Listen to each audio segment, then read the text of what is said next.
Hey, thanks for listening to Dragon Wagon Radio. If you're enjoying this show, check out dragonwagonshop.com and get yourself some sweet merch while supporting your favorite indie podcast network.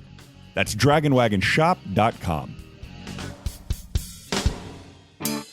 It's the greatest mystery in literary history. A divisive question with highly contested answers. Who was the writer behind the pen name William Shakespeare?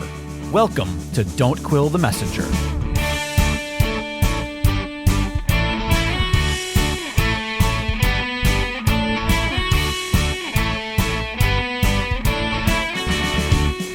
Here's your host, Stephen Sable. Welcome back, fellow Quillers. It's so great to have you here. And as always, we thank you for joining us. Our guest this episode comes highly recommended by many of you who already know him and his work. His name is Anthony Violon, known to most of us under the pseudonym of John Anthony on YouTube. Anthony, welcome to Don't Quill the Messenger. Thank you for having me, Steve. This is a real honor. It was something unexpected to get the invite.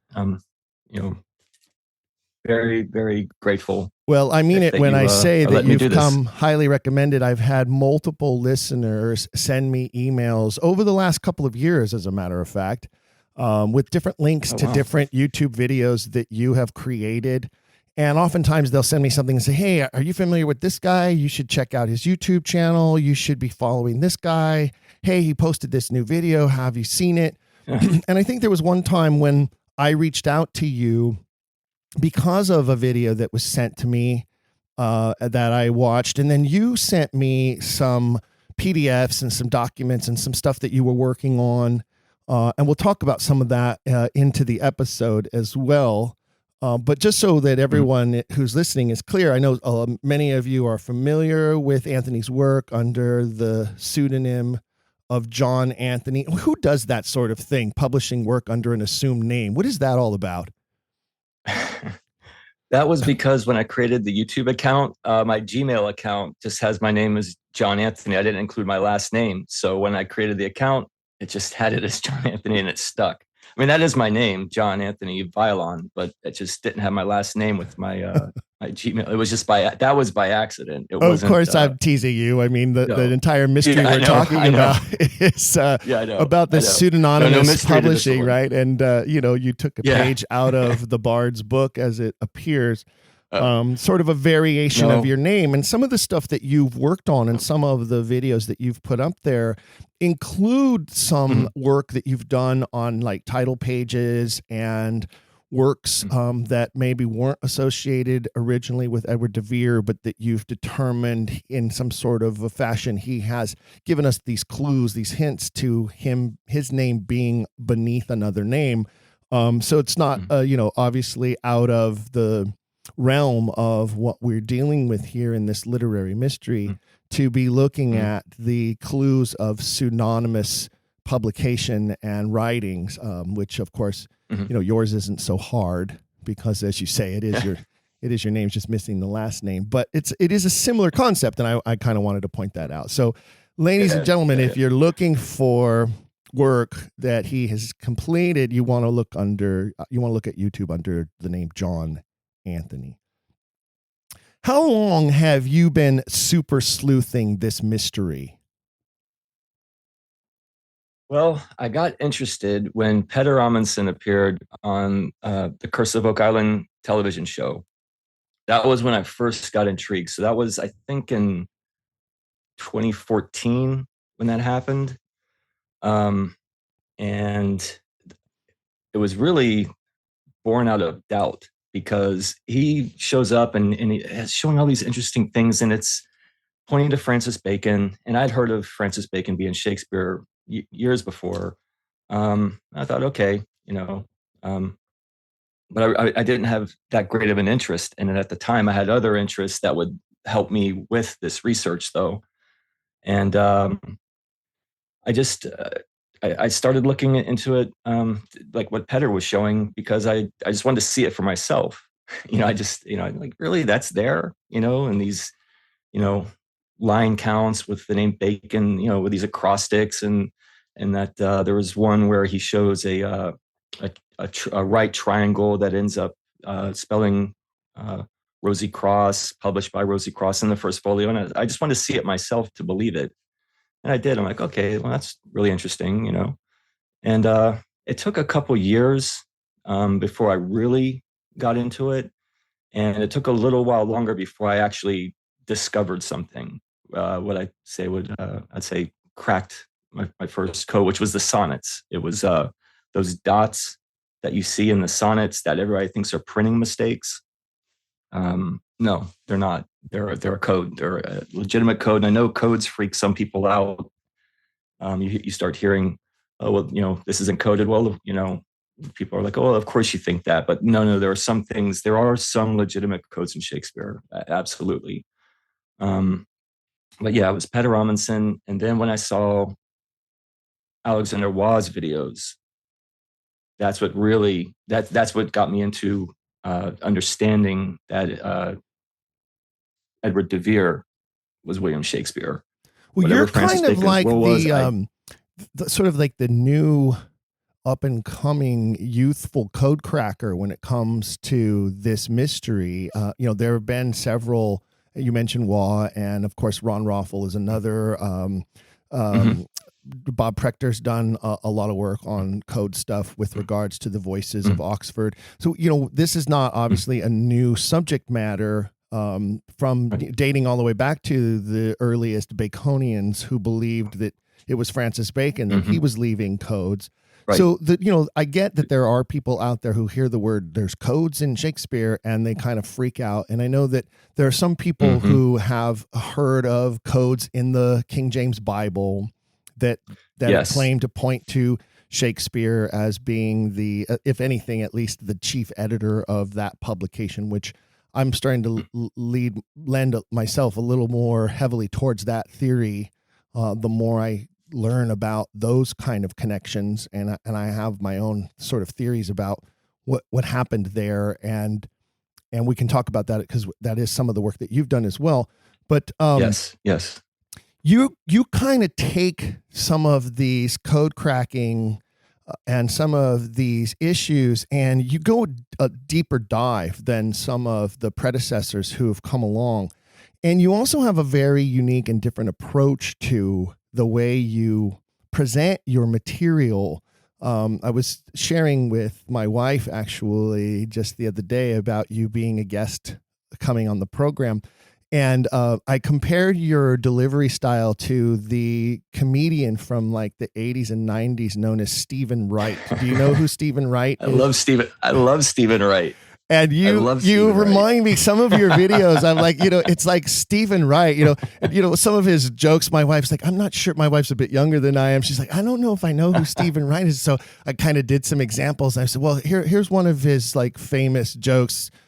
I came home and I put my car key in the front door. So I drove my house around the block. I mean, that's sort of like a Stephen Wright joke. Yeah. That was so low in there. I couldn't make it out. I mean, because your pitch dropped down to the Stephen Wright level. He does. He goes into that really deep droll kind of. You're not as deep, and you're definitely not droll. No. But you do sort of have this, you know, plain truth type of delivery. It's not. There are no frills. It's not a big flamboyant personality. There's no mugging for the camera. In fact, I'm pretty certain that none of your videos show you. And people wouldn't even know what you look like from looking at your work. It's sort of straight up details that dive deep into this mystery in unique and revelatory ways. And I think that's one of the reasons why so many Quillers out there are already familiar with your work, and the rest of you who are listening need to become familiar with the work of John Anthony on YouTube. I just want to be clear, though. Oh, I'm sorry. Go ahead. Go ahead. Well, I just want to say for anyone who hasn't seen the videos, or even the people that have, not everything I show do I claim is a legitimate code. I mean, I have to be very clear on that, because it just can't be. I mean, everything would be a code then. first of all, the delivery. That started because when I first started making the videos, I would have to record them at about 4:00 in the morning. That's the time that I had to record them. So I'm talking kind of, half awake and early in the morning when everything's quiet. So that's why and I used to get complaints like, you got to talk louder. It's like, well, I really can't, I guess I can, but over time, I was able to, talk louder, and I also got more confident as time went on. But also the thing is that what I was trying to do is I would find things that I thought were legitimate, but also things that I thought were interesting. And I wanted to put it out there in case anyone else was doing this kind of research. Maybe they came across something similar. And it's like, okay, if you start seeing this repeatedly, well, that, would indicate possibly that, okay, then this is something legitimate, and also to get the people watching it, I don't know, inspires, not the right word, but, just into maybe doing it themselves, and again, and helping out. And that's the thing. Sometimes people comment, they see something I missed, and they'll suggest, like, have you thought of this? Or, oh, did you see that? And so I'll have to make updated videos. That's why I have over 60 videos, but, I'll find something, post it. That's as far as I've gotten. The videos are basically my notes, is what you're seeing as I'm working these things out, and they get updated as I go along.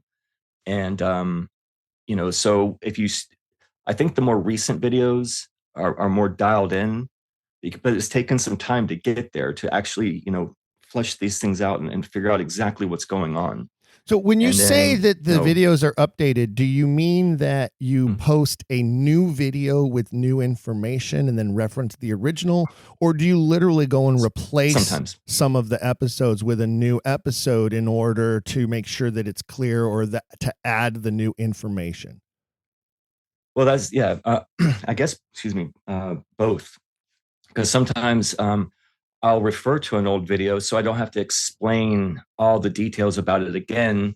And that way you can see, okay, this is these are the changes, and hopefully you're already familiar with it. And then sometimes but I keep all the videos up, all the videos from before. So, and I'll reference them by number, I'll say, okay. And I'd started calling them sonnet number code. That's just because the first thing I cracked was the sonnet number code in Shakespeare's sonnets. So they're all numbered SNC 1, 2, 3 up, and I think I've posted 63 up to now. So I'll usually give the number of the video. So if you need to go back and see how I got to where I am in the most recent video, it's still available online. And what I hope to do eventually, and after I get I need a new computer to do this, and actual presentation software, because I'm using a public domain screen recorder and Word documents. I mean, that's all I had available to me. Very DIY, I guess, punk rock background, and you just work with what you got. And that's what I have, and that's why the videos look the way they do. But if I had presentation software, like really slick, a lot of people, they make, videos and they have all these, little animations and high-res graphics and everything. Eventually, I'd like to do that and focus only on what I am, like I say in the video sometimes, 1,000,000% confident that this is correct, and that way, maybe any new people that come along and see them, they'll just be, they won't have to refer to any previous video. It'll be all in one video, and this is it, perfected, basically. So you mentioned that you have one day. You have like more than 60 videos out there on your channel, and you talk about the first one being about the sonnets and sort of cracking the sonnet code. And I truly believe, and I know that you're a regular quiller, and so a lot of the things that I like to share with listeners. And I truly believe the sonnets are the secret, and that we should be spending the majority of our time focusing on the sonnets to figure out the true mystery here is locked in those sonnets. Yep. And I think couldn't agree more. Yeah. And I think that some of the work that you've done there is remarkable and needs to be applauded. And but was that your first video? Was the first video you ever put up there about the sonnets and the numbering of the sonnets? Yes, very first video. And I even the code is actually "Let There Be Light." That's what these sonnet numbers reveal. And I called the video "Fiat Lux," and because that's what it spells out in Hebrew, actually, and we'll get into that. But the thing is, when I first posted it, there was some pushback because, well, the message was "Let there be light," and then you get the name of Rosy Cross. And the way it's spelled, I got some pushback that, well, John D would never spell Chi or Key with the letters Ki. He just wouldn't do that because the letters spell Ro Key, or I thought they did. And it took a little while, actually a couple of years, before I finally realized, no, it's actually Ro Tau, RT, and T is a cross. And so you get this message, "Let there be light, Rosy Cross." And then I had to realize that, no, it's actually "Let there be light, gold Rosy Cross." And that's fascinating because we've all heard of the Rosicrucians and the Rosy Cross. And this is supposed to be this is 1609. And they didn't announce themselves publicly until a few years later. But the gold and Rosy Cross, according to Michael Meyer, who was a Rosicrucian in the early 1600s, German alchemist, apparently he's said to have written a book that we don't have, unfortunately, anymore, the Leipzig manuscript. But in it, he claims that the gold and Rosy Cross met for the first time in 1570 following the excommunication of Elizabeth, which would make sense to me that, okay, this is when this gathering of these great minds would get together, following something like that. And that it starts appearing in Shakespeare's works in 1609. Actually, I believe we got Rosicrucian codes as early as Venus and Adonis, personally, which is 20 years before the Rosicrucians appear. But this gold Rosy Cross message, it's actually on the cover. It's by God, De Vere, gold Rosy Cross, and it's found 3 times on the cover of the sonnets. Then when you get into the interior of the sonnets, it's "Let there be light, gold Rosy Cross," and it's found 3 times. And we have these theories about, okay, Edward de Vere, Shakespeare, and the Rosicrucians were involved. Well, yes, absolutely they were, and that's what is encoded into the sonnets. And I can, when we get to it, I can explain in that way that the listeners can, go to their copies of the sonnets and follow along, and I can explain how it's there. Let's do that now, because I was just about to mention then to the listeners, you can go to our Patreon page, Fellow Quillers, and you will see some images that I have posted there of John Anthony's work. And you can sort of decide whether you want to pull out your own copy of the sonnets and follow along, or if you want to go look at the images that he has shared that will be there that you can follow along with the episode if you'd like, or you can just listen to the episode and then go and check out the images later and see some of the proof of the stuff he's talking about. But go ahead and sort of walk us through some of these first images about Shakespeare's sonnets that became sort of your first layer of discovery and the first couple of videos that you produced.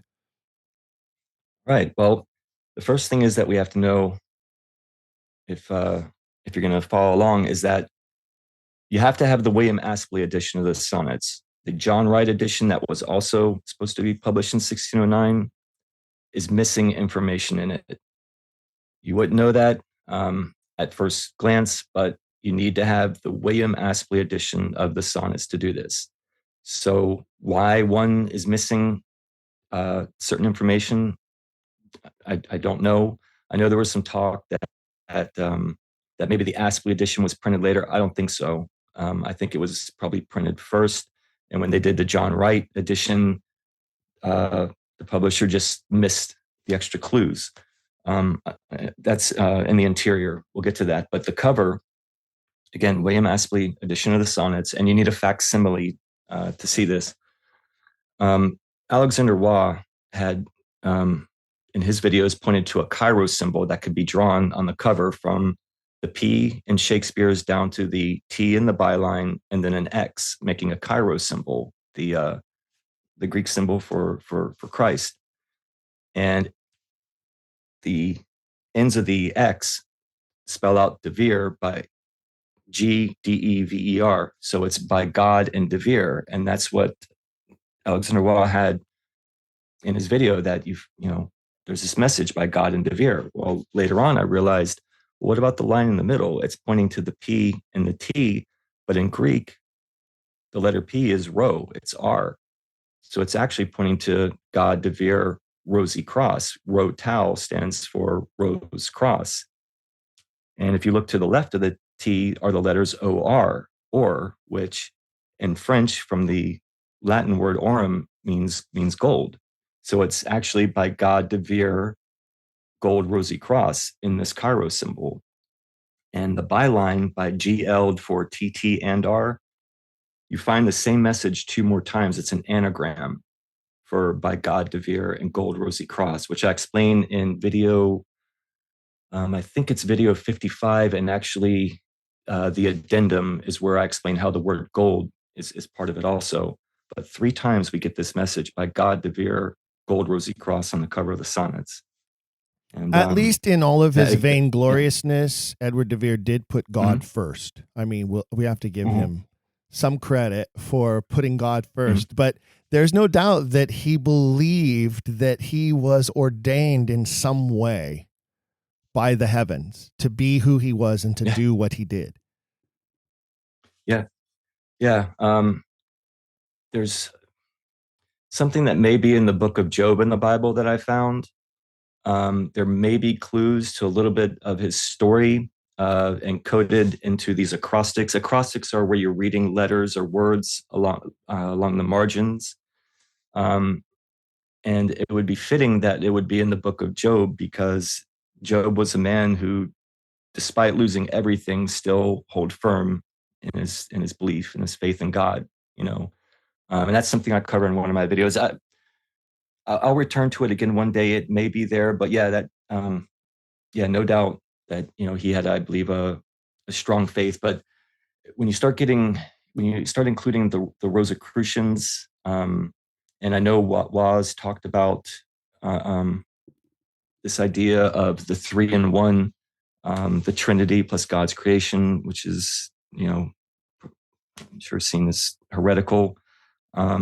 Exactly what they were believing in the secret society, I can only imagine. And who Edward de Vere was to these people, I have no idea. Why the message would be by God, De Vere, and gold rosy cross. I mean, he obviously must have had ties to them. I know I think Alfred Dodd had written that Freemasonry was founded by Shakespeare, and he believed that was Francis Bacon. And I know there's some people who believe that, Shakespeare's responsible. Well, if Shakespeare's responsible, then that means, it's Edward de Vere's responsible. But I don't know. The Golden Rosy Cross meeting in 1570, de Vere would have only been about 20 at the time. I just can't see him being the leader of it at that young age. But he was important to them. I mean, here's this message by God, De Vere, gold rosy cross, 3 times on the cover.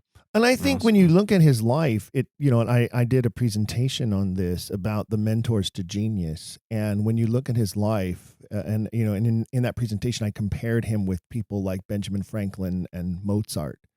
We have an episode about polymyths that John Foss and I did together, and we actually compare Edward de Vere to Prince and Michael Jackson.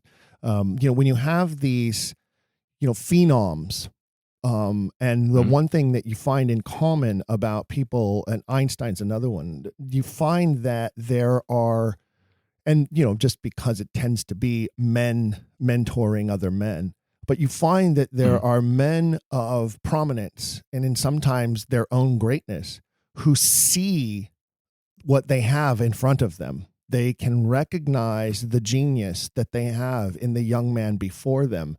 And they take that young man under their wing and help to try to guide that genius. They try to, I think in some ways if they're smart and if they have a good heart, they've to make the realization that God has placed that person in their life for them to purposefully assist in becoming all that they can become, that's part of their journey on this plane, And I think that Edward, there are a lot of instances in his life where that is true. When you look at the tutors that he had, when you look at the people who took an interest in him, now it didn't always play out well because of the nature of his personality. But, the same thing happened with Mozart. It didn't play out well always, Yeah, exactly. Yeah. And then you also had certain men who wanted to crush that genius. They were threatened by it, or they were jealous or envious of it, and try to stifle it, or in some cases eliminate it. When you look at the very famous Peter Shaffer play Amadeus that became the Academy Award winning film, and you look at the relationship that's promoted there between Salieri and Mozart, for instance, and you see the other side of it. And I think Edward de Vere also had the other side of it. But it does stand to reason that if you extract the Shakespeare mystery from the life of Edward de Vere, there are still historical, accurate depictions of great men finding interest in his life and doing things to assist him in his life, just as there is evidence of great men taking interest in his life and trying to destroy him. Yeah, and I'm learning more about Edward de Vere as time goes on, because I knew nothing about him when I started doing this research, to be honest. It's this story of who Edward de Vere was, and not being able to put his name to Shakespeare. I mean, the tragedy of his life to me is just absolutely fascinating, and people say, well, why is it important who wrote Shakespeare? Well, I think it is important that the right person be given the name. And this pushback from Stratfordians, like, oh, well, you're all snobs. You don't believe that genius can just appear anywhere. It's like, no, that's not true at all. I mean, you don't have to be a nobleman to be a genius. I mean, Einstein, Ramanujan, Tesla. I mean, just, in our time, that's not true. But in this case, he was a nobleman, and I know some people think he was more than that. And we can talk about that a little bit later. But it's somebody that, as time goes on, I'm learning more and more about, and fascinating character. I hope he gets the credit he deserves. Well, part of your images that you sent to me in preparation for this episode, one of the things that I think is fascinating and super important, and I've been sort of, hitting this nail with the hammer regularly lately, and I have some future guests coming on who are going to speak to this further as well. But you include these charts of alphabets, and they include the Hebrew alphabet, the Greek alphabet, and the Latin alphabet.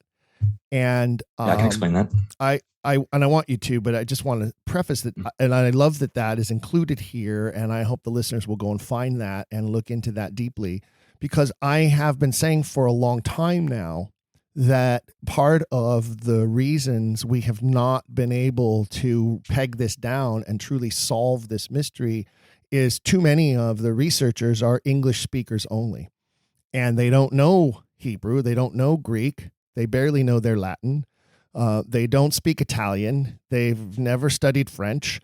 You can't get inside the mind of this guy without having all of those languages, without having some sort of knowledge of those languages. And I think a lot of English-speaking scholars could serve the cause and themselves better if they did some study in the Romance languages, Hebrew and Greek, to really help understand where Edward de Vere was coming from in creating these works. And you sort of do that here. You dive into at least those three with regards to the sonnets. So explain some of that for us.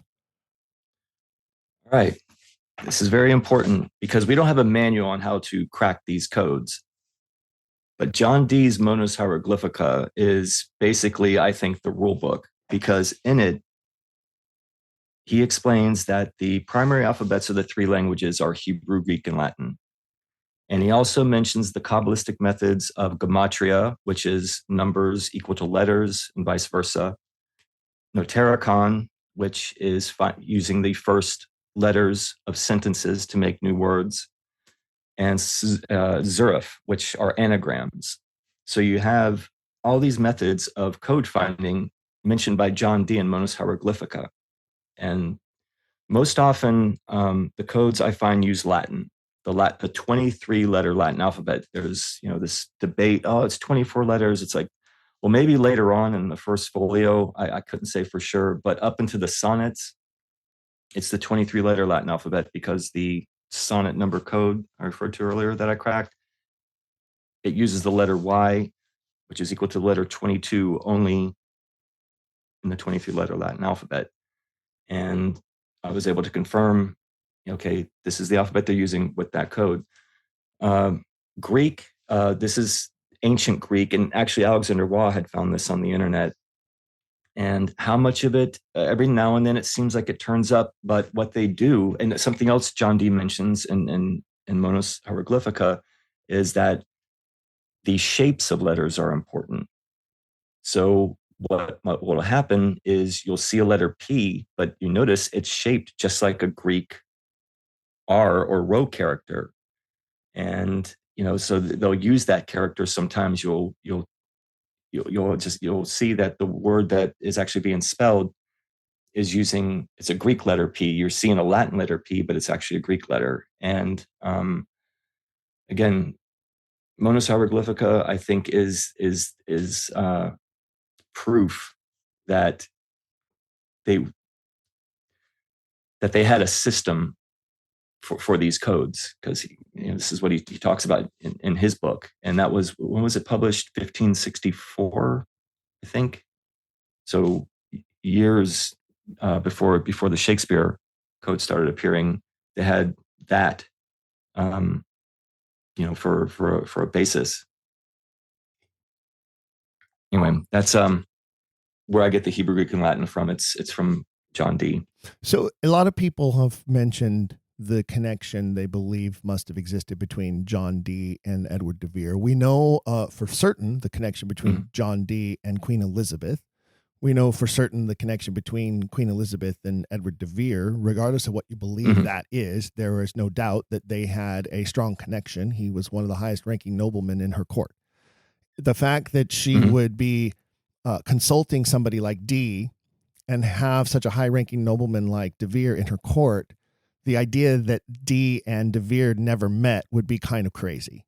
I mean, it's obvious that they would have at least crossed paths. And again, you find this situation then, if Dee, the brilliant man that he was, were to meet such a young, brilliant mind like that of Edward de Vere, the Queen's champion jouster, the patron of music, the writer of lyrics, the best dancer at court, writer of poetry. These are all truths, regardless of what you believe about the Shakespeare mystery. It seems to me that Dee would be another one of those great men who would recognize genius when he saw it and try to take that under his wing, or at the very minimum, influence that genius by saying, hey, have you read my book? Maybe you should read my book. I mean, I don't, and the fact that he had access to one of the greatest libraries in the world, which is another thing I really think we need to constantly be pushing out there is, Shakespeare of Stratford, zero library access. Edward de Vere, William Cecil's master library, complete unfettered access. I mean, those are just gigantic disparagements right there. But obviously Dee's book, if it is this, courtier's guide to code creating, it really makes a lot of sense. Well, yeah. Well, he mentions again, like I said, everything I just explained is mentioned in there. So it was definitely on his mind. And when you were talking before about somebody who would bring a young man under their wing, I was thinking John Dee, doing that for Edward de Vere. I mean, if that happened, I would say, well, yeah, of course, that's what happened. I'm trying to think if there's anything else to say. Look, gematria is one of the most common code methods that I use. Again, letters are equal to numbers and numbers equal to letters. A equal to 1, B equal 2, C equals 3 for anyone that's not familiar with it. So if you hear me talking about gematria, it's letter and number replacement, basically. Well, and you also mentioned acrostics, and just as a fun little point, my little boy is in the first grade at his school, and just recently they're learning about acrostics in his first grade class. Really? Yeah, okay. They did this is timely at the time that this episode will be out there. Everybody's listening. It's just post Thanksgiving and pre-Christmas. And they did a Thanksgiving acrostic. So they took the word Thanksgiving and they wrote it out from top to bottom, and then used those letters to write a word of something they were thankful for that started with each of those letters, right? So the first letter being T, and he had to write something that he was thankful for that started with a T, and he went down the list. And so it's as simple as that, folks. If you're listening, you're like, what's an acrostic? Well, it's as simple as that. It's you've done this with dream boards. Maybe you've done this with your own name. Stephen, S stands for super, T stands for terrific, right? I mean, there you go. There's a simple version of an acrostic. There you go. And they use that method, pretty frequently. And another one again is anagrams, which D refers to as Zeruf in Monas.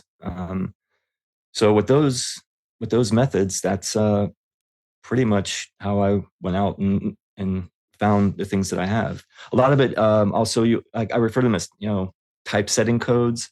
Information will appear on a certain line. You're just basically counting, down the lines. Oh, and then on line 17, there's this 4T. And I know you've had Alexander Waugh on, so you're familiar with 1740, that number, because that number is what unlocks a lot of this information. And so exactly I've heard, there are two giant, like there are two giant schools of thought with regards to the succession theory of the Tudor dynasty, and the idea that Elizabeth and Edward had a son together that became known as Henry Wriothesley. And then, of course, there's this whole nother layer which a lot of people call the first Prince Tudor theory, that Edward de Vere himself is a son of Elizabeth.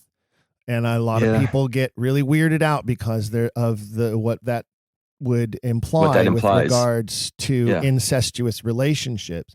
One of the things I would say is, if you think about the ancient civilizations like Egypt and Rome. Yeah, I've considered that too. There was a lot of incestuous relationships on purpose. Like they did that on purpose because they believed it kept the bloodline pure. And pure. The way we look at it in modern sensibilities is completely different than the way the ancients looked at it. And a lot of these folks in Elizabethan England, as well as other places in the world, had this sort of old world view of that type of incestuous relationship, including cousins marrying cousins quite often in order to secure claims to thrones or to secure treaties between nations. I want you to marry my daughter. Well, your daughter is actually my first cousin. Yeah, but I'm from France and you're from England, so it doesn't matter. There was a lot of that happening. So I think we have to put that lens on it. Especially the great pharaohs, they were only allowed to marry their sisters to keep the bloodline pure. Yeah. And I thought if there was something pharaonic going on,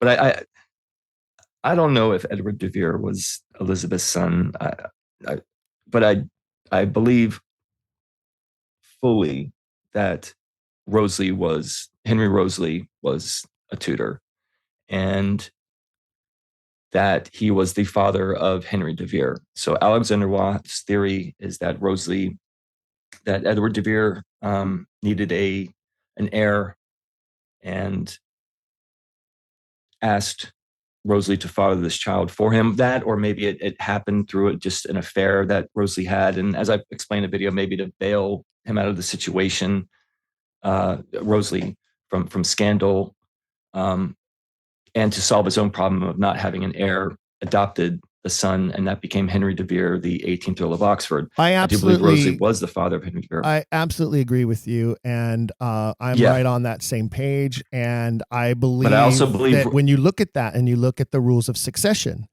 then what happens is Henry de Vere is, if Henry Roseley is Edward de Vere's son, but he can't actually claim him, and Henry de Vere is actually Henry Roseley's son, but de Vere chooses to take him as his own, it's really his grandson. Which means he still has a claim to the Earl of Oxford title, technically, and I don't think through the bloodline. And I don't think Edward de Vere would want to raise a son not of his own bloodline. Just something about the man makes me, think that he wants to raise his own blood, and it's his grandson. Okay, but he's still a de Vere.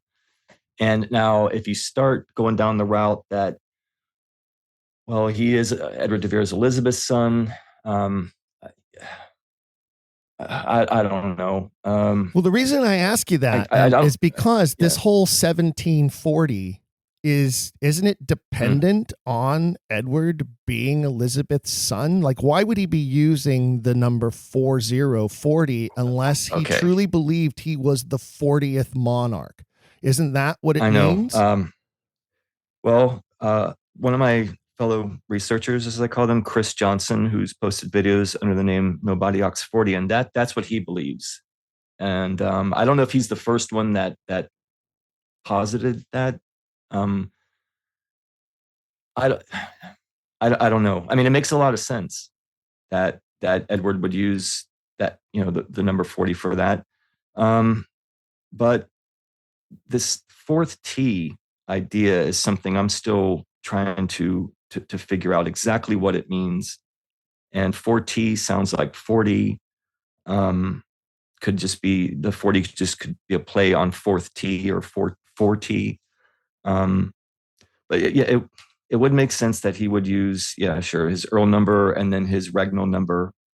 And it's interesting because on the two most noble Henry's portrait, which I hope we get to talk to a little bit about, that's my favorite episode of yours. Yeah, that's my favorite topic.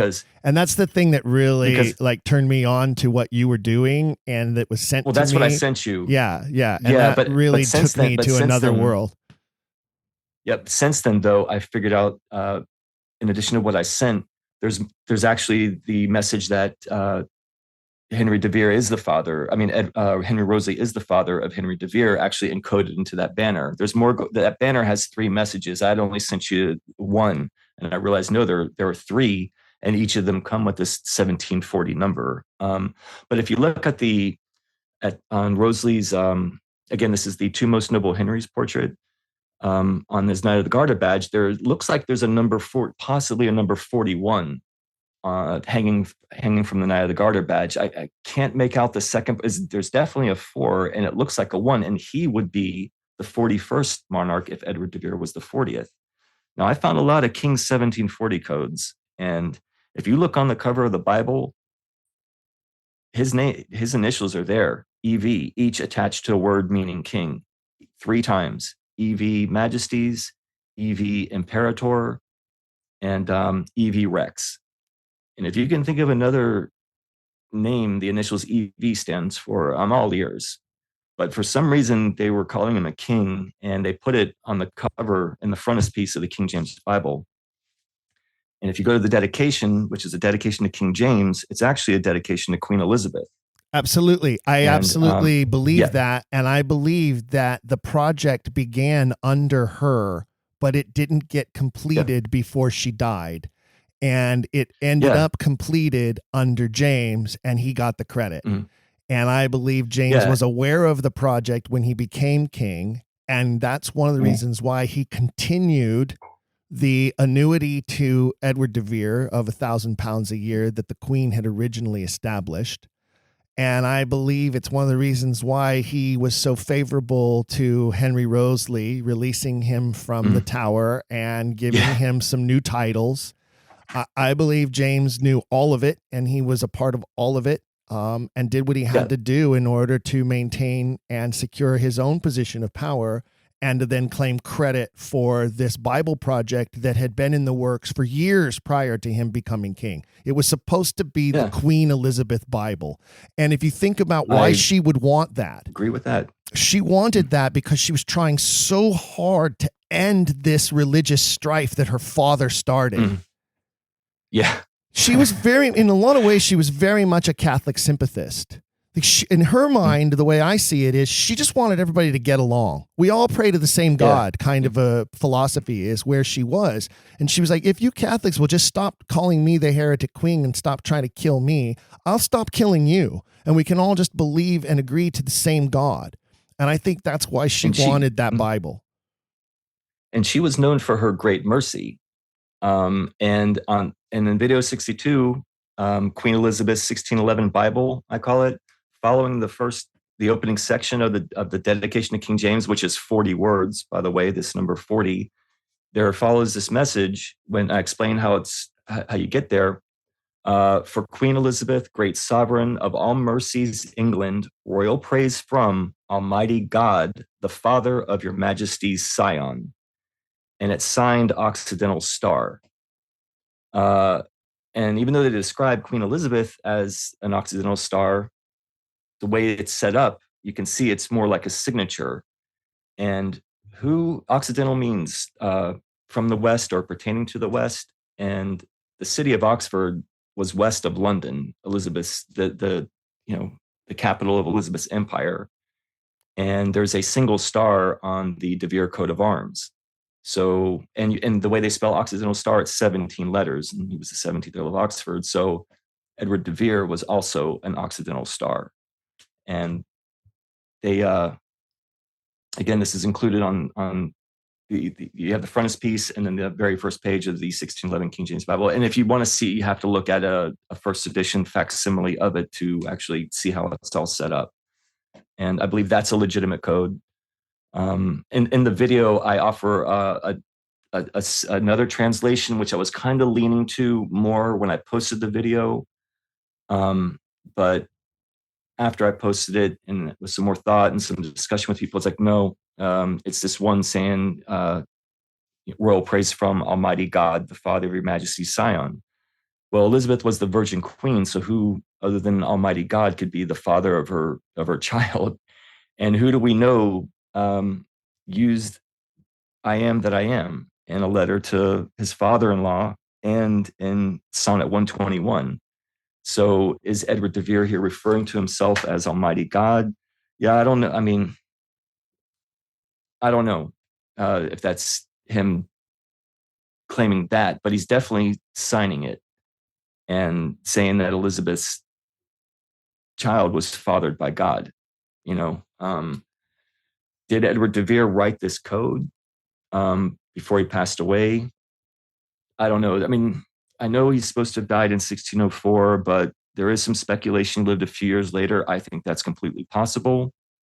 And it fits in with what's called the Rosicrucian philosophic death, where a person fakes their death and then lives under an assumed name and lets people take credit for their work, which fits exactly with why the Shakespeare plays continued after he died, and how he could have worked on the Bible. Actually, de Vere did say he could write a better Bible in 6 days, And on the other code that I found that I feel is legit, the first page of Genesis, the opening page of the Old Testament.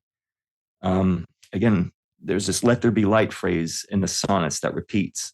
Well, after God says, let there be light, there are 17 lines to the end of the column, followed by 40 lines to the end of the next column. So you have let there be light, 1740. This number, we believe, pertains to Edward de Vere. And it ends on line 40 with the word over. Well, the word over has from the line above it, has a comma over the O, but a comma is also an accent.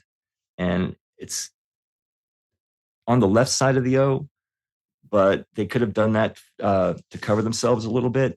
But O with an accent means of, like cup, a tea.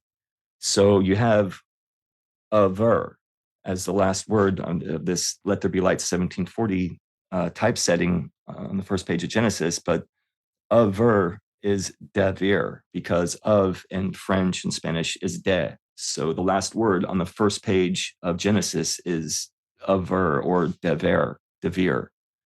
So I think that's a signature. How much he worked on the Bible, I have no idea.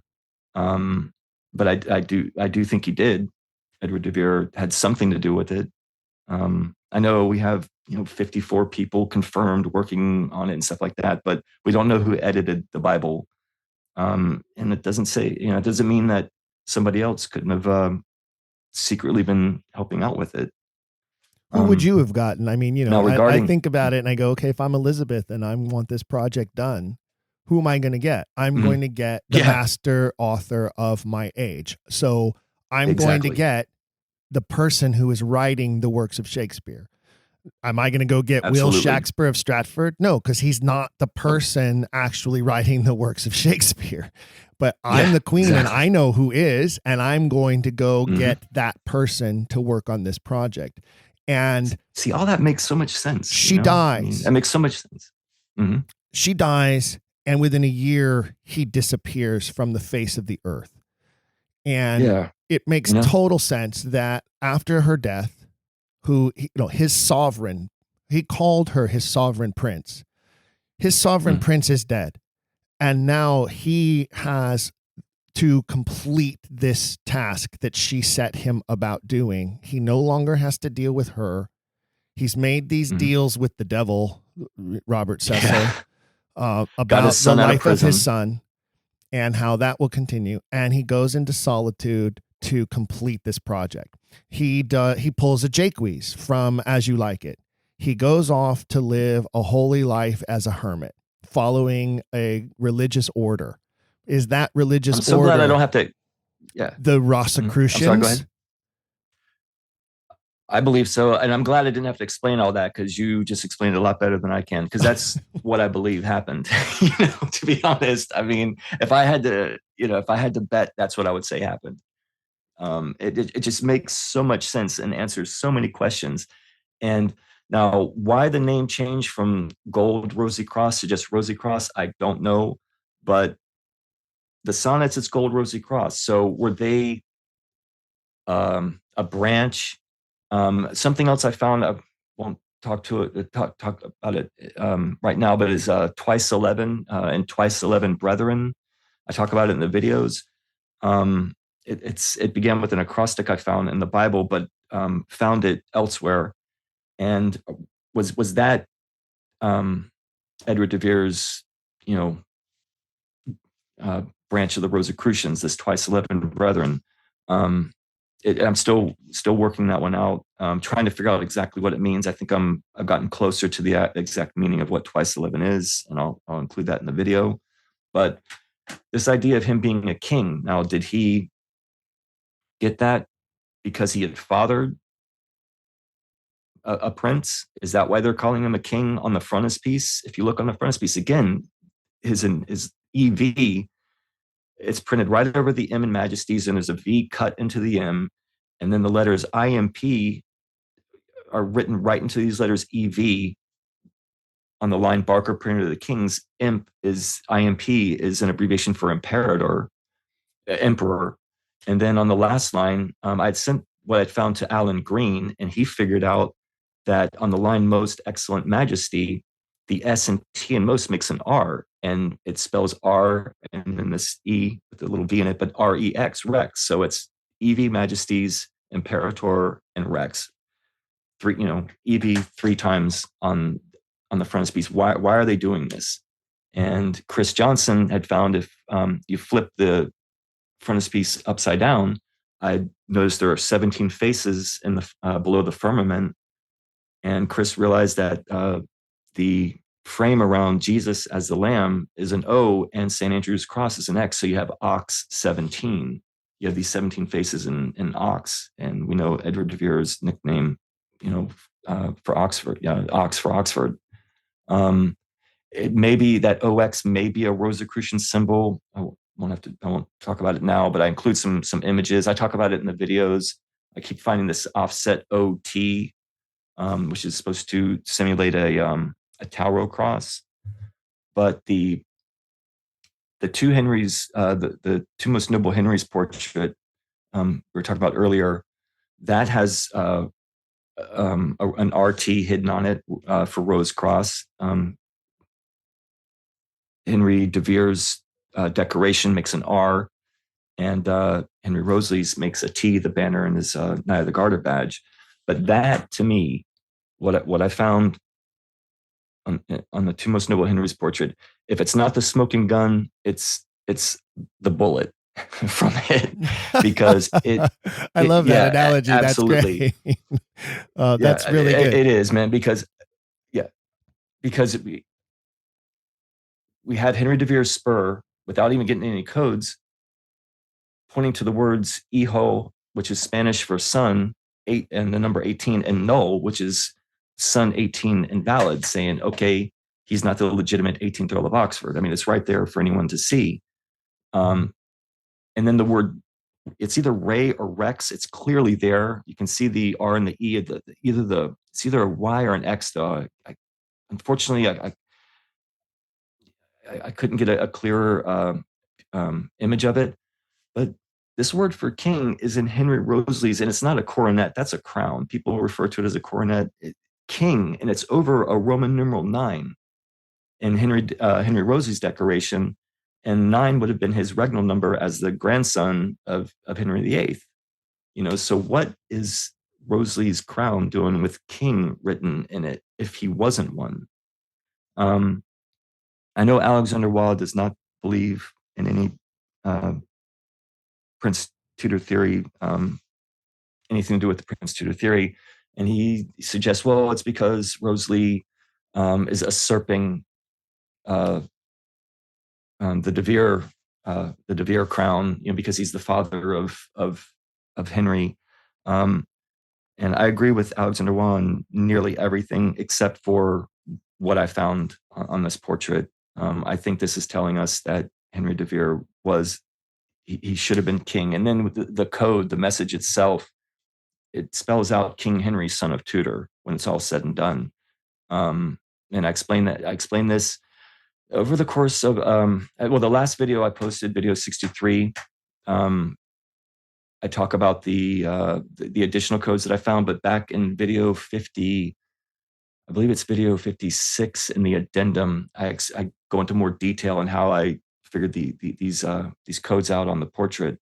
But you have it written into his crown, King Henry, son of Tudor. And then you also find the message in the banner, father of de Vere. And there's another message, which I didn't include it in this file, though. It's in the videos, where it says that for de Vere father, and it's signed by TT, those initials we find on the cover of the sonnets, which I believe the TT stands for sons of Edward de Vere. I mean, that's where I'm at with what those initials mean right now. That's what, when you see those initials, that's in the Shakespeare works, that's what we're talking about, which would be the two Henrys. When you talk about the Tudor succession and the succession theory, and my hat always goes off to Jim Warren, who has done so much wonderful work with regards to the Oxfordian movement and its history and the different theories that have been proposed over the years, as well as documenting the debates and flat out arguments that have occurred within the movement. And I think one of the most unfortunate things, and Jim points this out in his great volume about the first 100 years of this, where he really puts a lens to where we started with Loney and where we've come. And there have been these schisms that have occurred over time and are still occurring. And the politics within Oxfordians and within Oxfordian organizations is just mind-boggling to me. It is such a detriment to the movement and the ability to shift the paradigm that you have these camps that squabble with each other about these theories and whether or not they should even be discussed or whether or not they should even be entertained. And I feel like certain people, Waugh included, try to ride this line, this safety line, so as to not have to make a choice or to admit certain things but not admit other things because it might alienate people in this camp or that camp. And in some cases, I think some of the people, because they've published books or they've put out materials that they need to make money, play the politic line in order to make sure they're not alienating a market for whatever book or series or volume or collection they have put out there that they're trying to sell. And it's unfortunate because it doesn't make sense to me. It's one of the questions I asked you. If this 1740 is a real thing, it's a real code that we see over and over and over again, then the only reason the 40 makes any sense is that the man believed he was the 40th monarch, that he was the son of Queen Elizabeth and the rightful king of England, and that he believed his son, Henry Wriothesley, was the next rightful king of England, Henry IX. And he believed that his grandson, who he claimed to be his son, should be and succeed and become Henry X. And a series of circumstances and political enemies and political wrangling, not unlike we see within Oxfordian circles, has destroyed that possibility. And I believe that some of these Oxfordian circles and their wrangling have destroyed our possibilities of answering this question truthfully, because certain people's sensibilities think it's, I don't know what. I've never been able to actually put my thumb on why there are certain people within the Oxfordian movement who literally just cringe and get angry and get upset when you mention the idea that these men could have been illegitimate children of Elizabeth. They flip out. I mean, it gets really weird. I don't know why they react so with such vitriol sometimes, but I've suffered it. Others have suffered it. It's one of the reasons why I'm no longer affiliated with the different Oxfordian organizations, because I don't want to get into those politics. I'm an entertainer. I'm putting out a podcast series that is supposed to be entertaining and supposed to intrigue you. And I want to look into, I want to unturn every stone. I want to look under every rock. And I don't care who's already looked under that rock. Maybe they missed something the last time they looked under that rock. That's what I believe is what we should be doing. And it's something that you've been doing. And it's one of the reasons why I'm so glad to have you as a guest here today. I appreciate that, Steve. Yeah, Alexander, personally, I think he makes the best videos on Shakespeare code research. As far as why he is so against Edward de Vere possibly having a child with Elizabeth, maybe it's because it's already such an uphill battle to prove Edward de Vere was Shakespeare. You start throwing into the mix, oh, and by the way, Elizabeth wasn't the Virgin Queen. Shakespeare fathered a child with her. It starts to sound like we're a bit much, and we're attributing so much to this one man, even though I think that's actually what happened. But I can understand why some people would be, look, we're just going to focus on proving that he was Shakespeare. It's difficult enough, and we get that done. Maybe we can start, looking into these other things. It's also was British, and maybe he finds it insulting, to hear that about Elizabeth. I don't know. I do know that when I spoke to him, when I first started making videos, we were having a conversation like you and I are having now, and he had warned me from to stay away from that subject, because I thought I was starting to find some things pointing to either Edward de Vere being a king, or that Rosalie was Elizabeth's son, and he's like, you'll just, these weren't his words, but basically you'll turn people off, if you go that route. But I couldn't help it because I kept finding things. If I'm finding something, what am I supposed to do? Just ignore it? So yeah, he doesn't usually. There are some people who would say that just talking about codes turns people off, and you'll turn people off and scare them away if you go that route. So I mean, it's 6 of one, half a dozen of another. But I do feel that there are certain people out there who have invested a big chunk of their lives into this mystery, but they have gone into it with their own personal biases. And I think you have one camp who has a particular bias in favor of a homosexual relationship between Edward de Vere and Henry Rosalie. And that is the only outcome that they will look at. That is the only outcome they will study. It is their preconceived conclusion, not unlike a Stratfordian. And that's the only thing they will entertain. And it can't be a father, showing, profound love for his son. No, it's got to be, I know what you mean. And what I find, unfortunately, is a lot of people in that camp have a personal bias in favor of that because of their own lives. They're inserting themselves into the story. They want there to be a homosexual love affair because it suits their narrative or it helps validate choices they've maybe made in their life. And that's not a condemnation of homosexuality by any means. I mean, God, I'm a theater guy. But it does demonstrate that there are personal biases that we bring in to the storyline to suit ourselves. And I think that's dangerous. I think that makes us no better than Stratfordians when that's the case. Now, there are others who you could claim, maybe that people could claim I'm biased because I'm a father of a son, and that's what I want to see in the story, is that it's a fatherly love. But I think that when you look at the evidence that is there, when you look at these images and these letters and these alphabets and the gematria that is in there, when you look at all of that and layer it on, all of that does not lend itself to a gay romance that was secret and trying to be hidden. There's a lot more happening here, and there's a lot more reason to hide things than just somebody's reputation as being heterosexual or homosexual, which wasn't even that giant a deal back then in so many circles, including the king himself, King James himself. So, I mean, everybody knew King James was secretly gay. They weren't.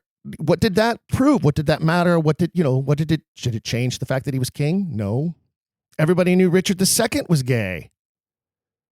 One of the reasons why the nobles turned against him, and Bolingbroke was able to become Henry IV. I mean, it's a dumb premise to me to say, well, this is all about trying to hide a secret gay love affair, or it's all about trying to hide Penelope Rich. And there's this obsession with Penelope Rich that I can't get. I can't understand. Like she's a non-entity as far as the deep truth of what is going on here. She's in the circle, sure. Well, so are a lot of people in the circle. She was the mother of Henry de Vere, I believe. Was what he's found points to that. But the thing that they're hiding, the real mystery, other than Edward de Vere being Shakespeare, is that there was Elizabeth had at least one child, Henry Rosalie. Now, if Edward de Vere was two, or if she had more, I would believe it. I wouldn't be shocked. But for myself, I found my evidence in the two Henrys portrait. I mean, like I said, that I believe confirms to me that he was a tutor and the father of Henry de Vere. I wish I could have found something on there, unless I'm misunderstanding that third message about for de Vere father. I wish I could have seen something spelling out that Edward de Vere was the father on that portrait, but I still think he was. And I think that what I found on the in the dedication to King James, that's a message from Edward de Vere to Elizabeth. and he was the father of her scion. Posthumously, right? Yeah, it's a posthumous message, dedication to her. Absolutely. It's a reason why exactly. We don't get, there is no Shakespeare eulogy for Queen Elizabeth. Right. That's a huge ding. Why? I wonder why. Exactly. Because he eulogized her in so many other ways. That there didn't need to be a poem printed by William Shakespeare for him to pay homage to her. He didn't have to do it under that just name. Dedicated the Bible to her. Yeah, right. Yeah, he just dedicated the Bible to her. Yes, I mean just dedicated the Bible. That's all. Yeah, but I don't know. One of the things that I point to that I think is important, and depends on how old some listeners are and whether they remember this reference or not, but it's very much like the O.J. Simpson case. The O.J. Simpson case fell apart because the district attorneys advanced a narrative that was selective and left out things that they thought the jury wouldn't handle. And that's why O.J. Simpson was set free. This case is very similar. If you leave out these chunks of very crucial, important evidence, you will never get the verdict that you need. You must embrace and indulge this debate. You have no choice. The more you shy away from it, the more you are afraid of it, the more you believe it pushes outsiders away or people away, the worse it gets. The harder it is to prove the truth because of these giant holes.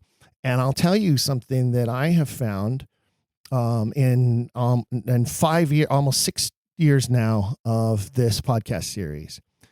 The Quiller Nation wants to know about this more than anything else.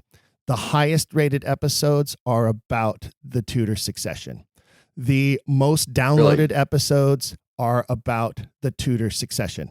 The people who are listening to this program want to know more about this topic than any other topic. So those Oxfordians who are out there who go, "Oh, don't touch it, it's taboo," they're missing the game. They're totally outside the realm of the grassroots movement we are trying to create here at Don't Quill the Messenger.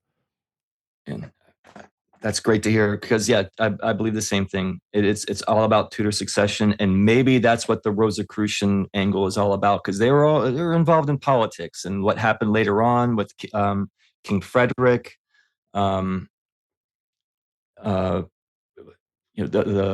Who's actually the two Henrys portrait? That's who's depicted on the original copy that the two Henrys portrait is based on. King Frederick V and Prince Gabriel Bethlen, who were both, as Alan Green put it, denied their full reigns, and that's why we have this exact same portrait of Henry de Vere and Rosalie because the same thing. You have two royals.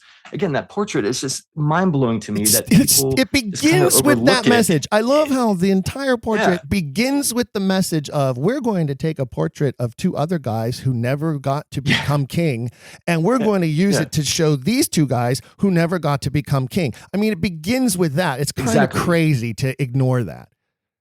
I know. I mean, that is the central theme of that of that portrait, and it's just like, why else would they choose it?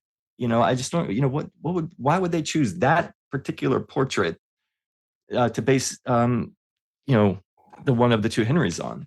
And what you were talking about before about people coming in with, preconceived notions and fitting, the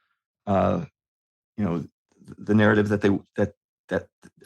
they want. See, I came into this with none of that. Complete outsider. I still feel I am an outsider. I'm not, I'm not a member of any of the Shakespeare organizations either. And all I had was a background. I mean, I was already familiar with, John Dee and Guarnaccia, an interest in the occult, not as a practitioner or anything, but I was, just as an armchair interest in that prior and at alchemy and stuff like that. And it helped out when I began doing the Shakespeare research, but I really knew nothing again about Edward de Vere or any of this stuff. So I don't have those shackles of, well, it can't be that Elizabeth had any children. It just can't be, no. or even Edward de Vere being the son of Elizabeth, what we were talking about before. Again, I haven't. That's not true. I have found a couple things that suggest possibly what we were talking about, an incestuous relationship. I haven't posted it. It's in King Lear of all things. But I don't know if it's just something I really want to get into. Maybe one day I'll post what I found, but right now I just want to, focus on trying to, if I can prove more. I think I have with the two Henrys portrait, but if I can find something else, letting us know that Rosalie was Edward de Vere and Elizabeth's son. So if I'm a member of the Quiller Nation out there listening to this episode right now, and I decide I'm going to go to YouTube and look for your work, what would you recommend being the first video that they see? Like what would be the introductory episode you would recommend? Hey, if you're going to discover the YouTube works of John Anthony, go to this one first. Well, if you're interested in Henry Rosalie being the son of Elizabeth, then I would start with video. Again, I'm pretty sure it's video 56 and its addendum. And then the last one, video 63, where I update the information. And the reason why there's an addendum to video 56, again, I make these videos and then I'll add more information. And that one, the inscription of the two Henrys portrait, there may be what's known as a Cardano grid in it, which tells us that they were the two Henrys were brothers.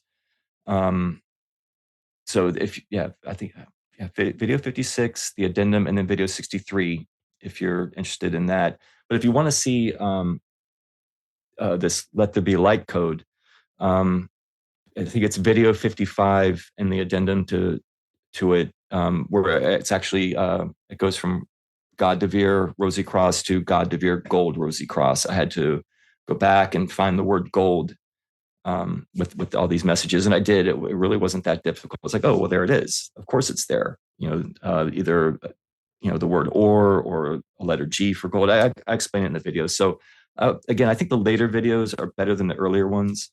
But yeah, if you're, I think the later episodes of Don't Quill the Messenger are better than the earlier episodes of Don't Quill the Messenger too. I mean, we all get better as we go, and we learn from past experiences. And, we get better at having discussions with guests. I like to point out, I love the stuff on the frontispiece of the Bible and the turning it upside down. And I love the work on the two Henrys. And you look at the details, the amount of specific detail that you can find in those etchings are pretty intense. And if there aren't things hidden in there, then I don't know what is.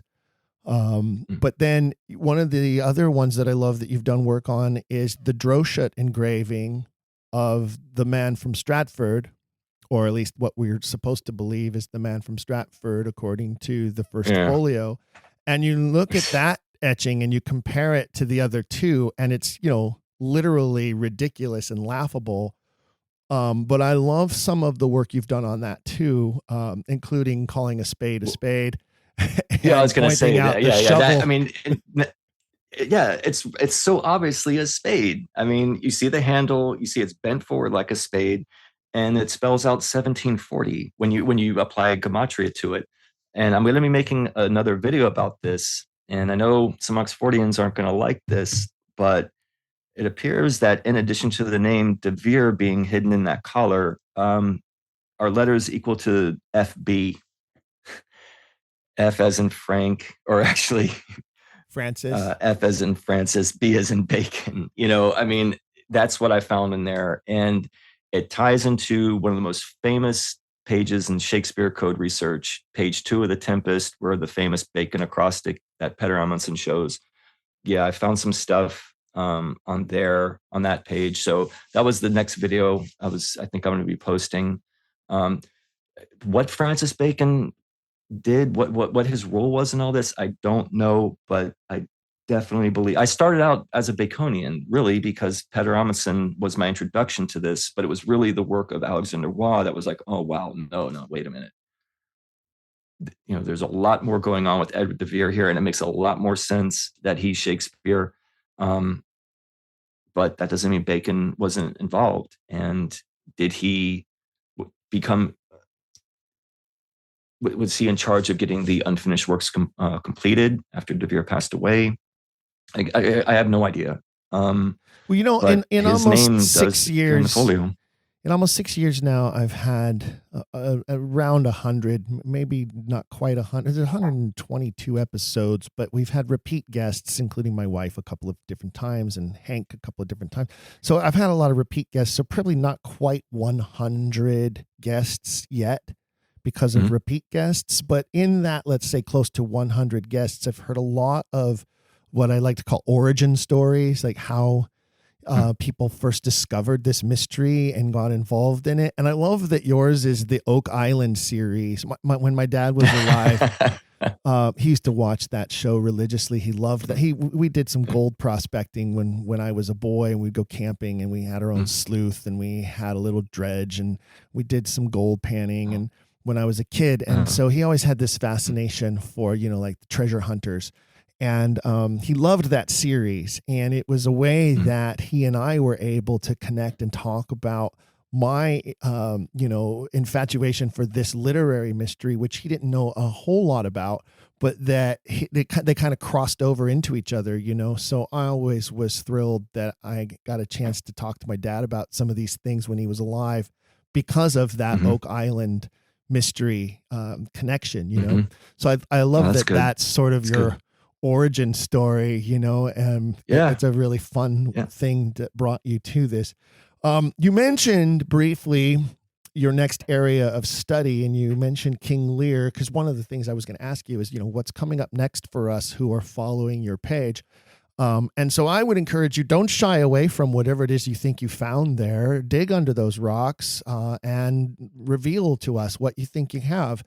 And, one of the things I love about you is that you put your stuff out there and you're almost asking people regularly to take a look at it and tell you what they think, to share with you if they found something else, if it has led them to some other area of study, if they agree, disagree. And I think that's very refreshing about you. So many others out there who put stuff out there, put it out there as this is fact.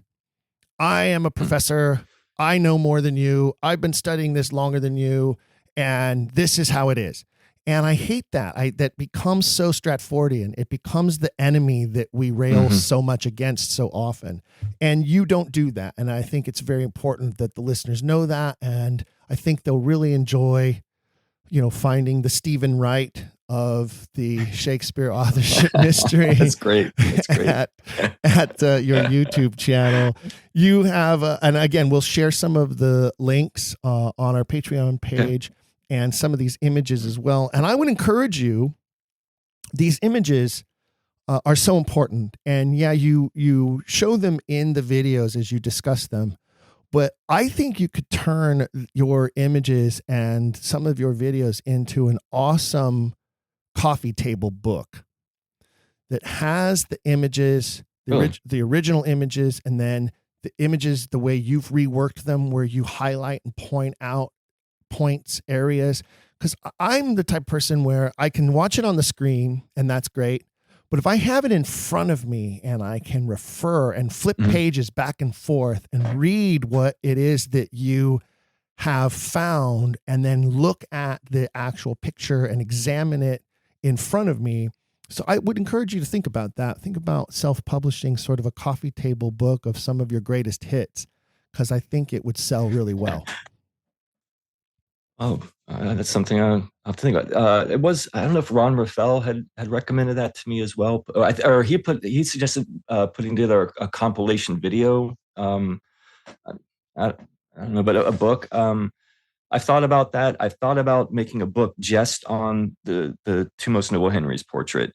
Sure. And I figured that maybe the people that might be interested outside of outside of the Shakespeare works, possibly people who are just into the royal family, because when William becomes king, William's a tutor, because Henry Wriothesley is his 12th great grandfather. And I don't know if a lot of people know that. So yeah, when not obviously Charles is king now, but not him, but his son William, Diana's son. Yeah, she's Wriothesley's 11th great granddaughter.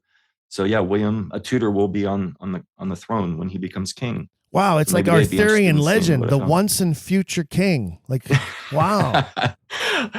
I mentioned that in the video, and I got some comments. Like, people were kind of insulted at that. You know, I mean, not that he's not a tutor, but just, I guess, you know, who the family is. I don't know. I won't go into any more detail about it, but some people just didn't like the sound of that. They don't want a tutor on the throne. They don't want a tutor to resume the throne. Maybe it will be Armageddon. Maybe that will now start the end of the world when a tutor regains the throne of England. I think it's just these. Not that it's not a tutor, but I think it's these specific who these specific tutors are, which I don't have any feeling about them one way or the other, to be honest. Regarding anything we read here in the news or anything like that. But I don't know, some people seem to be a little, offended by that. But that was something I was thinking about doing. It's just having to try to explain codes without video. Because when I first started, when I cracked that sonnet number code, I wrote a paper to send to Alexander Waugh to ask him what he thought. And he said, Bill, this is really interesting. I think you have something here. He's like, but I'm having a little difficulty following it.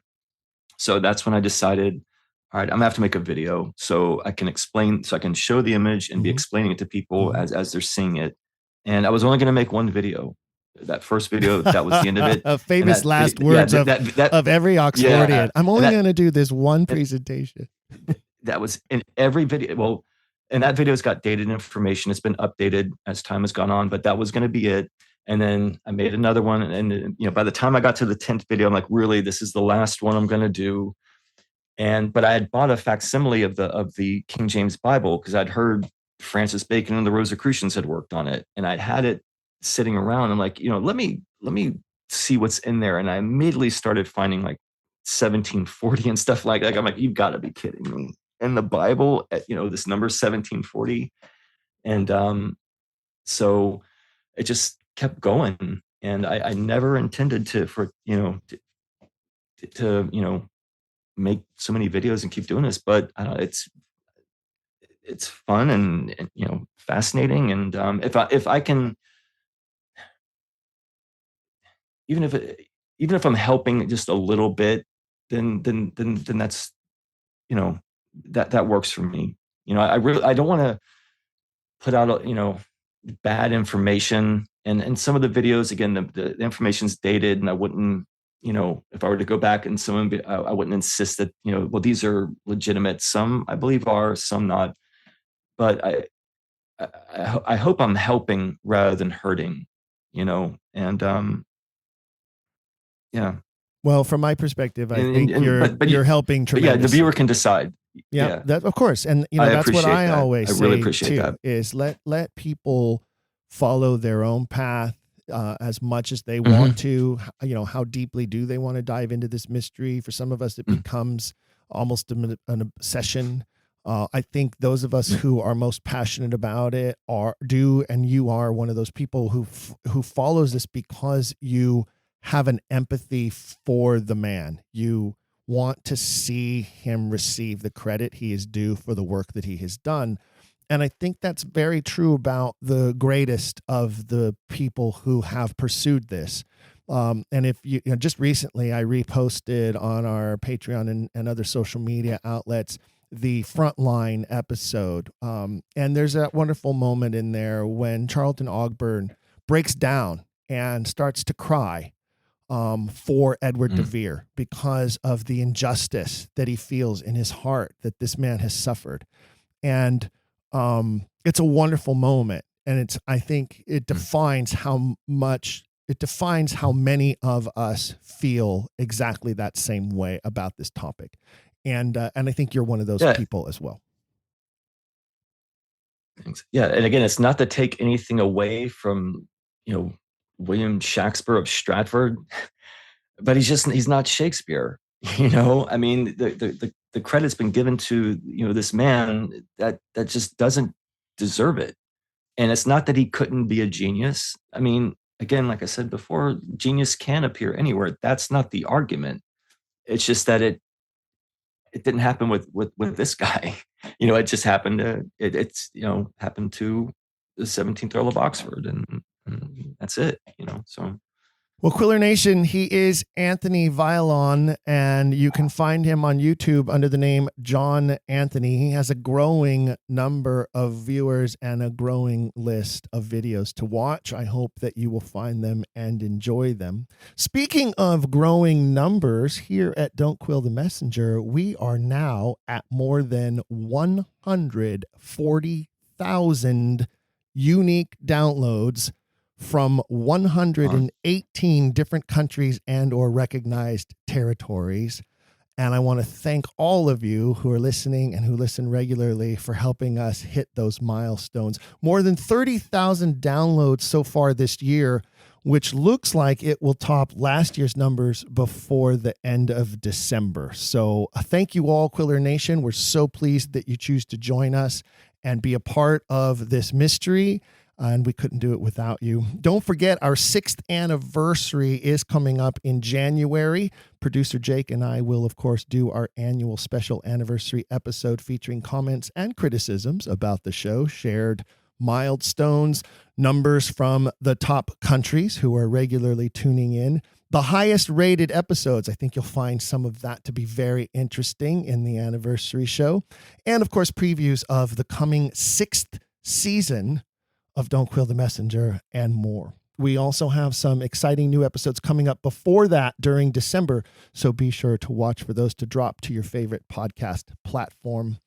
Like to give a shout out to regular Quillers, Ron Raphael, Dean Bradley, Philip Cooper, among them, for their intriguing emails and suggestions about the show. Keep those emails coming, fellow Quillers. I will get to them, and I do love to receive them.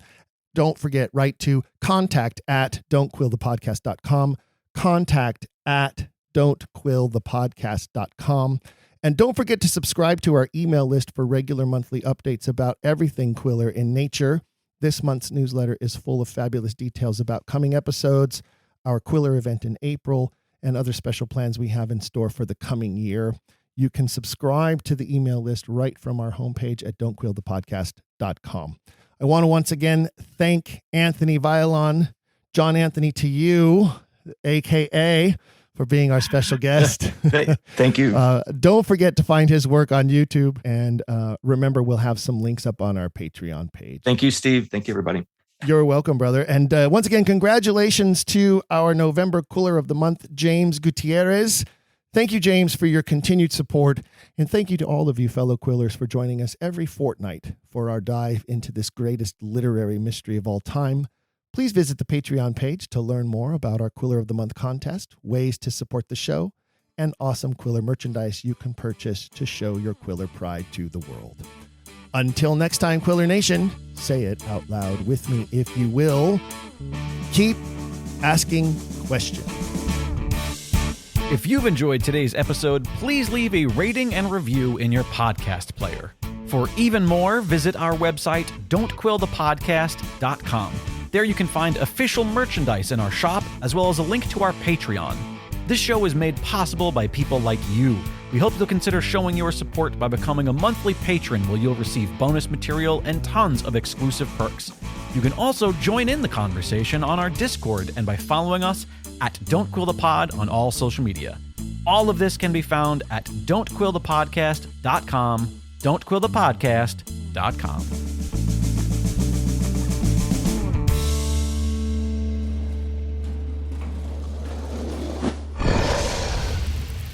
It's Dragon Wagon.